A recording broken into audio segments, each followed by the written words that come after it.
News headlines presented by Calvo's Insurance, serving Guam for 80 years. Matson and the Adai Tano program. The all-new 2018 Kona by Hyundai, available at Cars Plus. IP&E fueling excellence. McDonald's of Guam, I'm loving it, and King's Restaurant, located in Tamuning and Dededo. Always open, always local.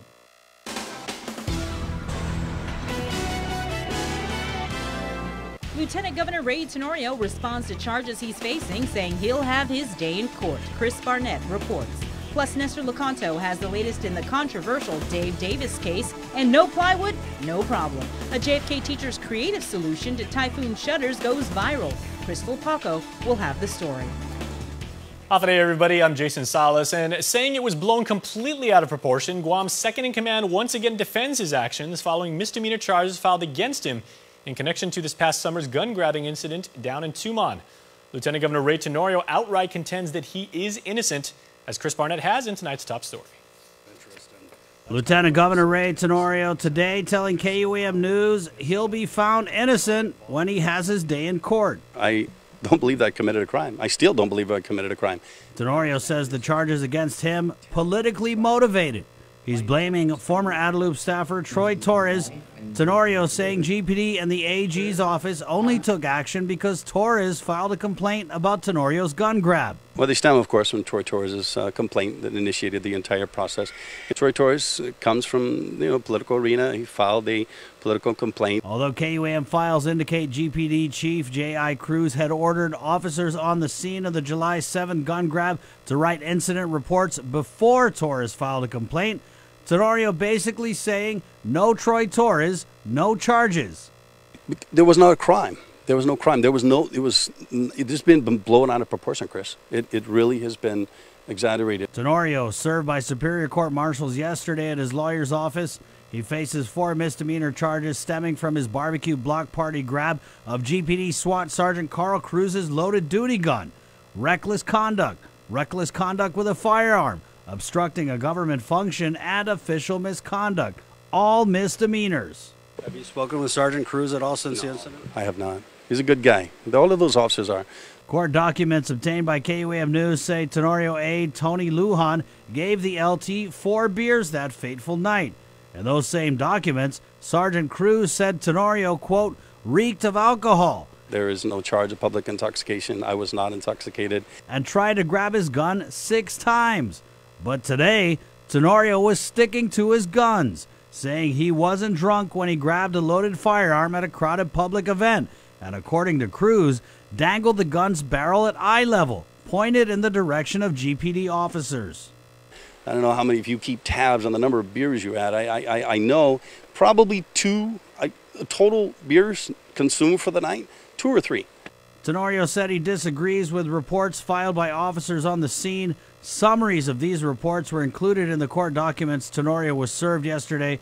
Tenorio refusing to talk specifics in the GPD officers' reports. I'm not going to go into, he said, she said. Well, again, we'll go to the court process on that, but I'm just telling you that there are always different perspectives. We pressed the issue, asking Tenorio if he really yelled, "Oh, it's like that," and "Oh, you really want to go there," to Sergeant Cruz. I don't want to get in those things. I already told you.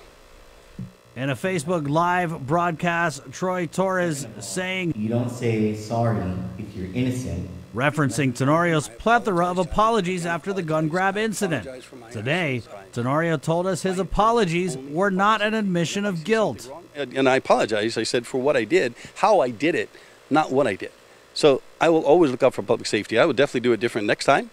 But we all learn from our experiences. This is one for me, and obviously it was a teaching moment for me as much as it was anyone. As far as cutting a plea deal with the AG's office, Tenorio wouldn't rule out the possibility. A little over a month away from the general election, Tenorio staring down criminal charges, but he says he feels confident he'll beat the rap. We will have our day in court. I know that I'll be found innocent of these charges. For Guam's News Network, Chris Barnett reports. All right, Chris, well done. The Lieutenant Governor says he will not step down as public safety overseer or take administrative leave. In a statement, his running mate, Governor Eddie Calvo, said he expects, quote, a positive outcome to all of this, adding that Tenorio has done a remarkable job as Guam's public safety czar. Well, it is quite the disturbing viral video depicting a woman beating a child, and that woman is now behind bars, charged with 2 counts each of family violence and child abuse, both as felonies. 22-year-old Liana Ri Yun is seeing in the video striking a 2-year-old boy to the ground.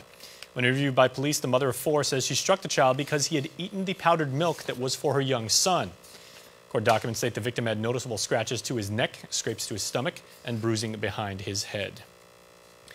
Elsewhere, 3 people are accused in a Sunday night robbery and purse snatching in the parking lot of a restaurant in Tamuning. 33-year-old Roy Craig Guerrero, 26-year-old Cameron Guerrero, and a 16-year-old boy each face charges of robbery, theft of property, criminal facilitation, and guilt established by complicity. The men are also charged with drug possession and jurisdiction over an adult. Police say it happened about 7 p.m. on Sunday in the rear parking lot of the Lone Star restaurant. Witnesses reported seeing the suspect's car taking off towards nearby GPO. Investigators were able to get information about the getaway car on Monday before making their arrest. In other news tonight, the airport says it's deeply concerned by a recent criminal indictment of a former LOTI official, which it says also implicates high-ranking DFS executives. S.Y. Lee was charged in a South Korean court of revealing trade secrets to Andrew Ford of DFS during a 2013 meeting in Hong Kong. The confidential documents include details of LOTI's presentation on the then-pending airport retail concession bid. The Guam International Airport Authority says, quote, "It's disturbing that it's caught in the middle of what appears to be a worldwide battle between 2 players in the travel retail industry." The airport adds that it's fully supportive of the investigation by Korean criminal prosecutors and will cooperate fully if called upon to do so. A trial has been scheduled for October. In other news, a top constitutional law expert has joined the Guam legal team in a high-profile case over local self-determination. Guam's Attorney General is appealing a federal court ruling that a proposed political status plebiscite was discriminatory. Nestor Lecanto explains in this story.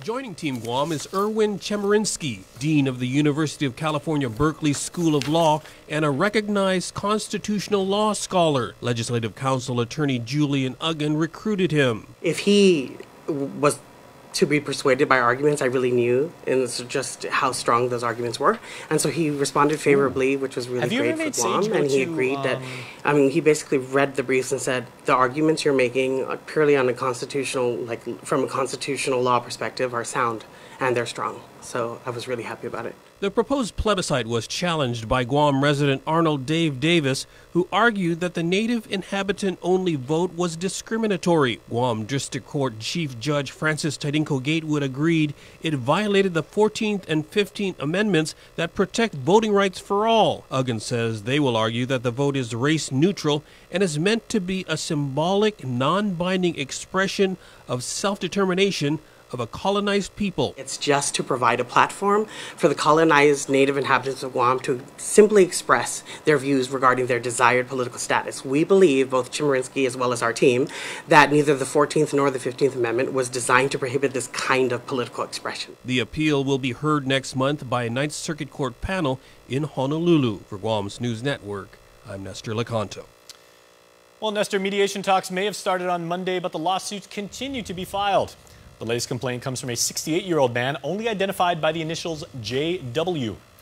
He alleges he was molested by Father Louis Brouillard at the Malolo Parish and Father Antonio Cruz at the Chalampago Parish. Brouillard reported told J.W., who was only 14 or 15 at the time, that, quote, "it was normal and a good thing to do." By way of a statement, the Archdiocese of Agana said the latest civil suit and extend their prayers to J.W. as well as those who have come forward recently or in the past with allegations against clergy or laypersons of the church. Mediation for the over 180 other clergy sex abuse lawsuits continues through the end of the week. Those meeting times and locations will not be made public. Please stay tuned, everyone. Keep watching and keep streaming because Prime Time continues right after this commercial break. There are more ways to experience Guam via KUAM News, giving you what you want, when you want, and how you want it. From smart devices, Alexa, what's in the news? Here's your flash briefing. Over the web, on mobile, on streaming platforms, with immersive, interactive formats, and via social media where it's more than just content, it's conversation. More ways to keep you informed and entertained whenever you want it, wherever you are, on whatever device you're using.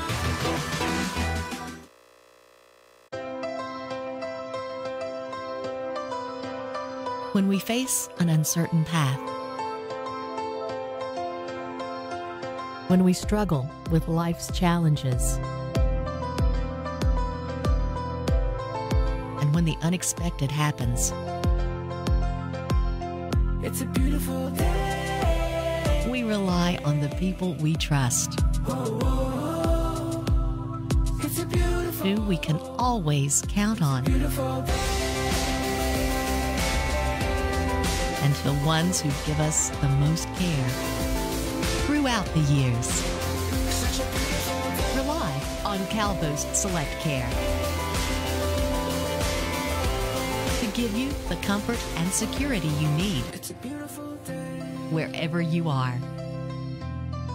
Gov Guam employees, retirees, and survivors, enroll today. Win adventure in the ITNE Explore Your World Million Mile Giveaway. Every week from July 16 to November 2nd, we're giving away 60,000 United Mileage Plus miles to ITNE postpaid and prepaid subscribers. Imagine where you could go. Go on a weekend getaway to the Philippines. Enjoy fresh sushi in Japan. Itadakimasu. Sip a latte at a cafe in Paris. Or use your miles for shopping and other rewards. It's your world. Explore it. Welcome to No envelopes? No deposit slips? Welcome to Wow! That's it? That's really easy. Welcome to the new Bank of Hawaii Easy Deposit ATMs for personal and business accounts. Just insert your checks or cash. No deposit slips or envelopes. Confirm your deposit and get a receipt with your checks printed right on it. Welcome to the next generation of Wow! Cool. Easy. Welcome to Tomorrow. Bank of Hawaii.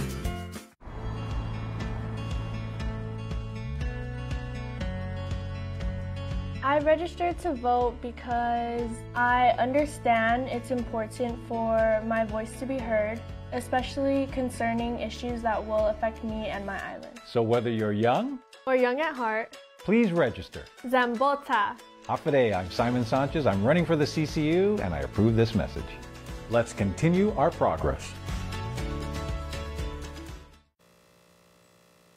Public assistance recipients who lost food during the typhoon can now apply for additional benefits to replace it. The Congresswoman's office announced that the U.S. Department of Agriculture has approved a disaster recovery waiver following her request for a federal emergency declaration. Food stamp recipients should contact the Guam Public Health Department before October 9th to apply. Well, if you're a farmer registered with the Guam Department of Agriculture, you can submit a crop damage report explaining loss of crops as a result of last week's typhoon.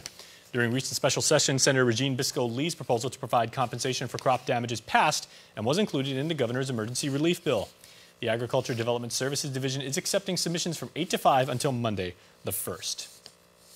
Well, at the start of the week, almost 300 storm victims were still in the second-tier shelter at the Ustumbo Gym. The Dedido Mayor Melissa Safara says they hope to have everyone back to their own homes or in temporary residences under the Guam Housing Corporation by the end of this week. Our goal is to get everybody to a safe place, whether it be their home, and they can rebuild there. Of course, they're given whatever supplies they need to put their roof back on, or cleaning supplies to clean up all the wet, material or furniture that they have. And then, that way they can go back home and be in their property. The mayor says donations of food, water, clothing, and other supplies continues to come in. And donations and organizations such as the Red Cross and Salvation Army with public and private sector groups and individual people are helping with other types of assistance.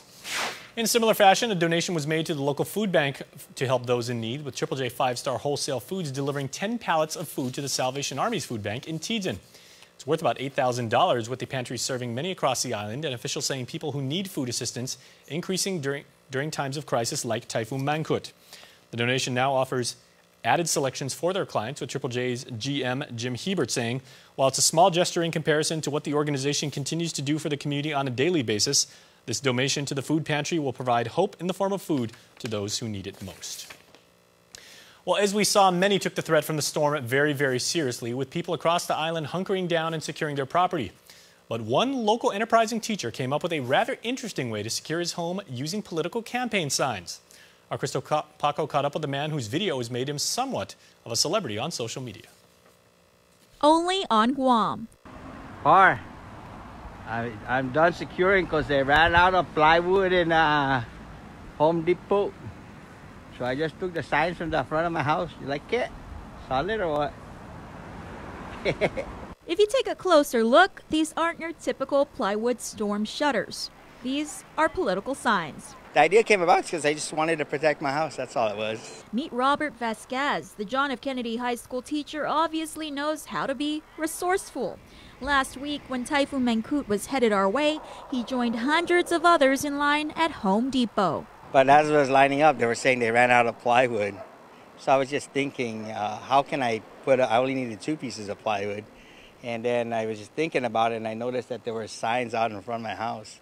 They haven't picked it up yet, so I knew the 2 candidates, and I asked them permission. They said, sure, you can use it. The candidates are Senator Joe San Augustine and Senator Frank Uggan and Lim Fiaco. He didn't bother to break down the signs either. That's because Vasquez will return them back to his yard facing the roadway. And they were the perfect size, too.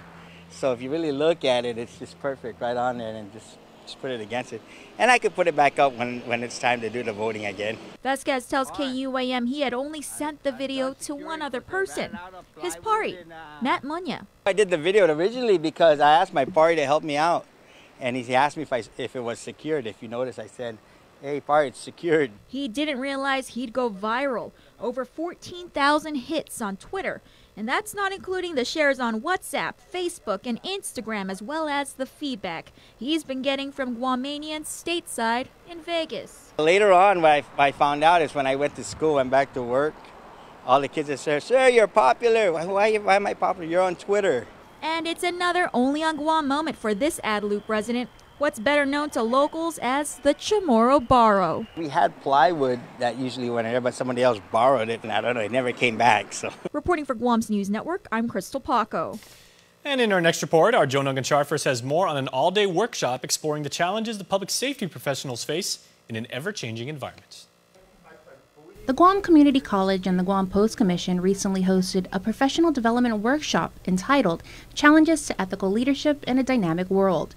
Presenter Kevin Brame is the executive director of the International Public Safety Leadership and Ethics Institute and used an interactive approach such as written and video case studies, personal growth activities, and small group exercises to discuss the ethical challenges that we face today in public safety, given the diverse world we live in and all of the different influences and impacts that are coming towards us. Brame, who is a 40-year veteran of the fire service, spoke before a mixed audience of over 50 public safety professionals, to include the Guam Police Department, Guam Fire Department, Department of Corrections, and even Gumamami. So we bring all these different folks together so we can talk about some basics in ethical challenges and basic ways we can approach those challenges across our public safety fields.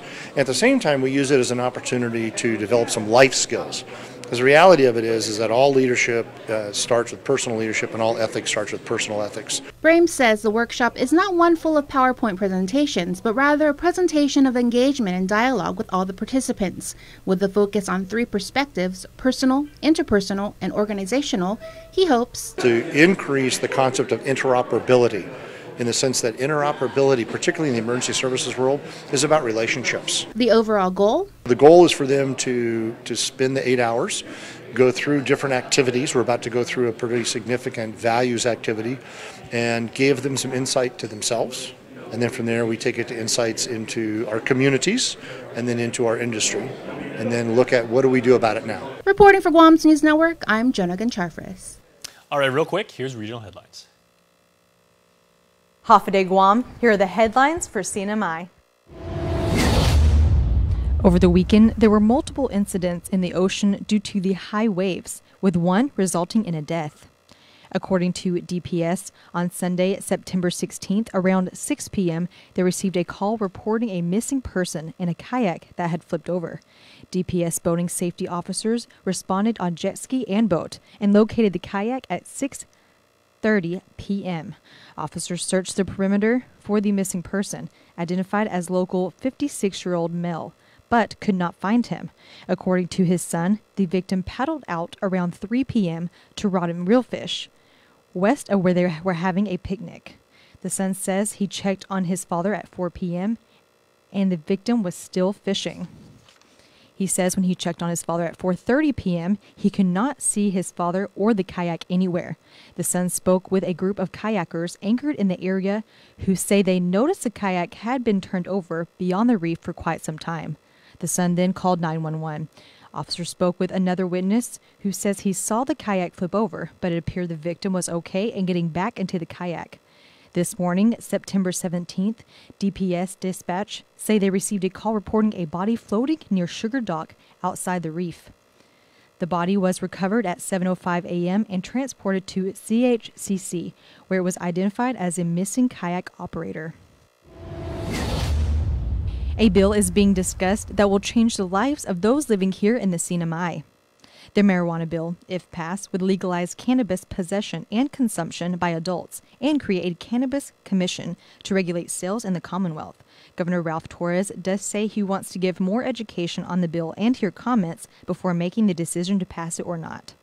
I would like to first and foremost, before this 23rd happens, and we're looking at sometime this week, is to do public education on the actual bill itself, what to expect if it does go through, and some of the data that the committee has given and gathered.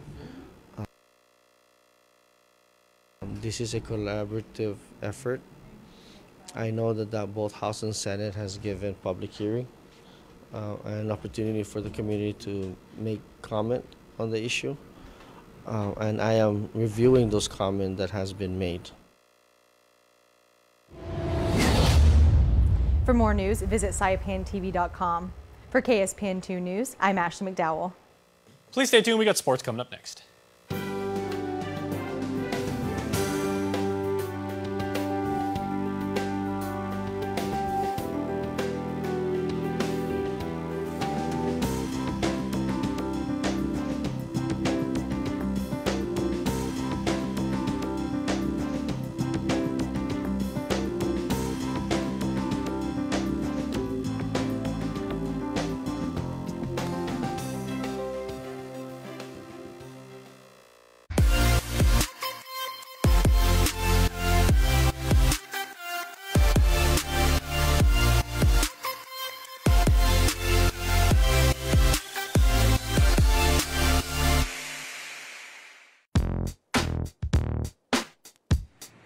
How easy is it to redeem points using the rewards feature on the Alpha Plus app? I'll show you.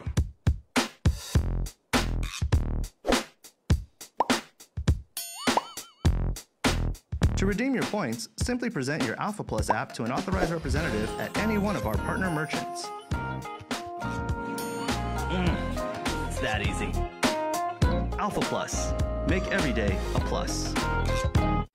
Half a day, hungry drivers. Are you spending more time on the road? Shell has teamed up with Wendy's so you can buy fuel and eat free. Just fuel up 7 gallons at any Shell station and get a coupon for a Wendy's cheeseburger or chicken nuggets. Or use 2 coupons to redeem a Wendy's cheeseburger meal with fries and a drink. Fuel up at Shell today because this deal won't last long. Quality service, fuel and food from Shell and Wendy's.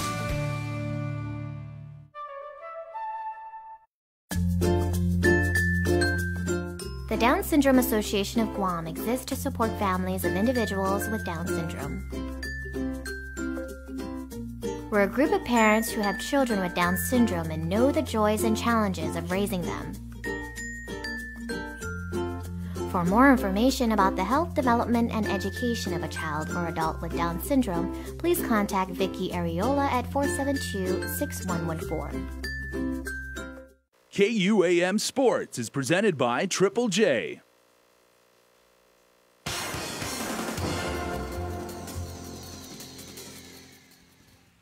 Dave Delgado here for KUAM Sports, brought to you by Triple J. We'll get to your Monday Night Football highlights in just a bit, but first off, some high school football for you. Check it out. The JFK Islanders and Guam High Panthers played in the season's first overtime game. Guam High struck first, returning a kickoff for a touchdown to lead 6-0 after the point-after attempt was no good. Islanders running back Deontay Delgado rushed for over 100 yards and a touchdown, tying the game at 6. JFK's field goal attempt was no good, sending the game into overtime. The Panthers, with first possession of overtime starting at their own 10-yard line, was able to get into the end zone for 6 points after QB Trayvon Jacobs took the ball in from 2 yards out. Brandon King kicked through the point-after attempt for the visiting Panthers. JFK was unable to answer, turning the ball over on 4th down. as Guam High walked away with the 13-6 overtime win. In other games, Ukadu beat out Teason High 27-12. FD got the win over Simon Sanchez 28-8. Sanchez running back Jeremiah Sablon scored his team's lone touchdown. Southern and GW will be rescheduled at a later date. Games for this week: Friday, GW taking on JFK at JFK. Southern versus Teason at GW. Then on Saturday, Guam High takes on Sanchez at Ukadu. Ukadu will face FD at GW. Kickoff is scheduled for 7 p.m. In women's volleyball, the University of Guam's women's volleyball team improved to 2-0 in the Guam Women's College Volleyball League after defeating the UOG Tridents Recreational Program Club team 25-14, 25-12, 25-13.